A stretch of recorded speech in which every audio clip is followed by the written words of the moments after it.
Hey, we're doing something a little bit different today. Today's video is a mystery, which is exciting. Also, you get to see the progression of my COVID beard. And third off, new intro.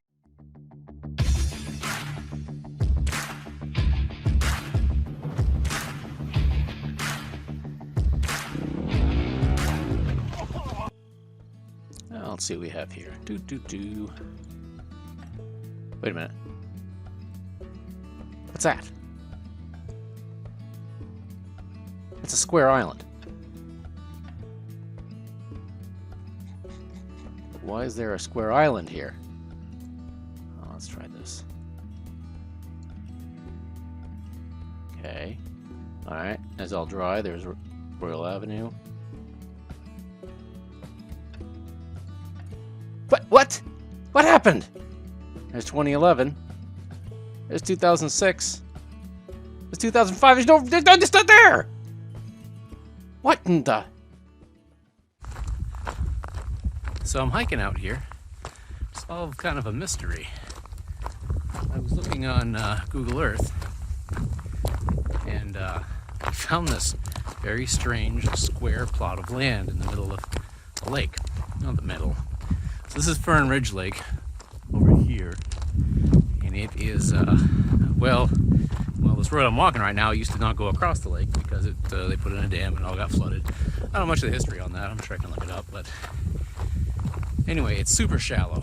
I think the whole thing, I don't think it gets 17 feet deep in the whole thing. And I have heard of people flipping over sailboats and getting their masts stuck in the mud. So what I wanted to do though is I saw this square thing and I wanted to figure out what the hell it was.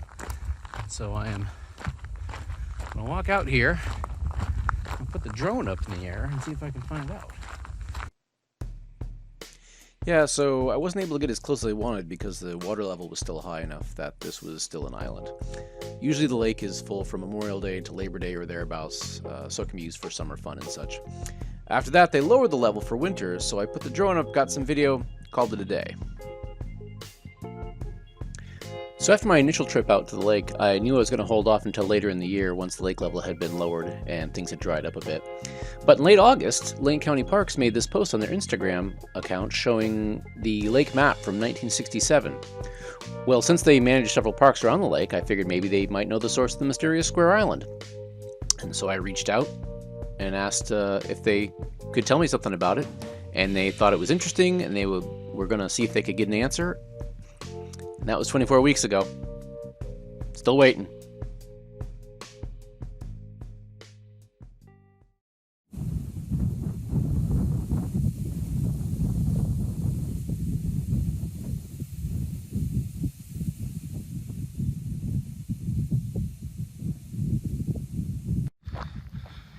Last summer, or any summer really, this would have all been waterlogged. In fact, I know it was because I came out here last summer.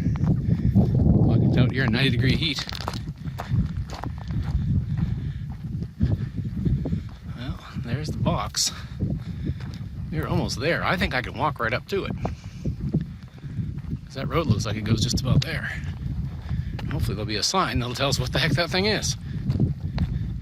It's really nice out today. It's like 66 degrees, which is not normal for November. But you can tell we got blue skies over here, and then there is a line of rain. U.S. government property. It's got to be an alien landing pad. No trespassing. U.S. government property. Lookout point. What? Project? I'll try taking some pictures. That's the road that used to be before they flooded out and made a lake. That's Royal.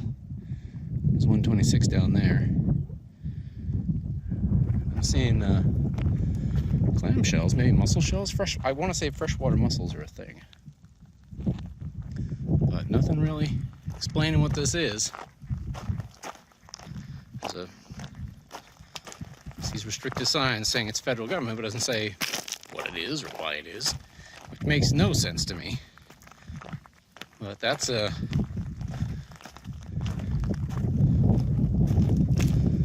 Corps of Engineers thing. saying you can't collect artifacts. That's as big as those trees have gotten on the inside of that since 2008, 9, 10, something like that. I guess it's a duck blind. It's not a very good blind if that's what it is, because it's right friggin' there. Well, this is the north road. It keeps going. There's a couple egrets out there. One over there, and then there's one down the road a ways. This is the north edge. I'm told to keep out, but how far is out? I think as long as I don't go inside. Oh, look at that. It's flat up top.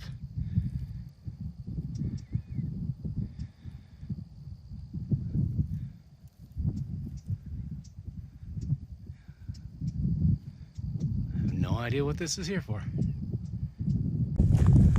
Well, I don't know. I walked around. It's just a perfectly square grass platform. Nothing on it except for that shed that's sitting up there. So, I don't know what this is. It's still a mystery. So I put the drone up again and got a few photos. The only real hint I had was that the Army Corps of Engineers were somehow involved. So after a little bit of Googling when I got home, I found a contact page and sent them an email. Just 45 minutes after reaching out, I had a reply from a fellow named Tom out of the Portland district of the USACE. I have no idea what that or any of the other abbreviations mean, but he was super helpful and provided a PDF of a pamphlet that was made for the project. So this was exciting. I now had real information about Mystery Square Island, and it had a much more boring name, Tern Island.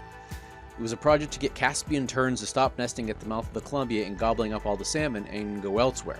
I now knew I shouldn't have been so close, but why was this not posted anywhere near Tern Island? And if the project had started in 2008, where was it now? And more to the point, where were the terns? Because they certainly weren't on the island. Well, luckily, there's a link. So I searched around the website, and I found some information, but I was finding it was kind of hard to find information that was still current. If you go into the study areas here, outside the basin, you can see that Fern Ridge Reservoir is here, but that's all it's really saying, and Google Maps isn't even loading correctly anymore. So I went into the weekly updates. 2018, 2018, 2015, 2011. So it kind of seemed like the whole thing was done. And there really wasn't much information for this particular part of the project, which is really the only part I was interested in. So again, I turned to filling out random contact forms, and I was able to get a hold of a fellow named Ken. Ken told me that what happened was that of all the islands they built, and they built several, they were all populated by Caspian terns, thousands of terns, except the one at Fern Ridge, which they never went to. And they're not entirely certain why, possibly because of disturbance, but they're not sure. So at this point, it looks like the project is over, and there's just an empty island that's going to stay that way, unless for some reason the terns decide to populate it. But at this point, it sounds like the research part of the project is over. If the terns decide to move there, then that's on them. But as of now, the mystery is solved. Thank you for taking the time to watch this video with my bizarre investigation.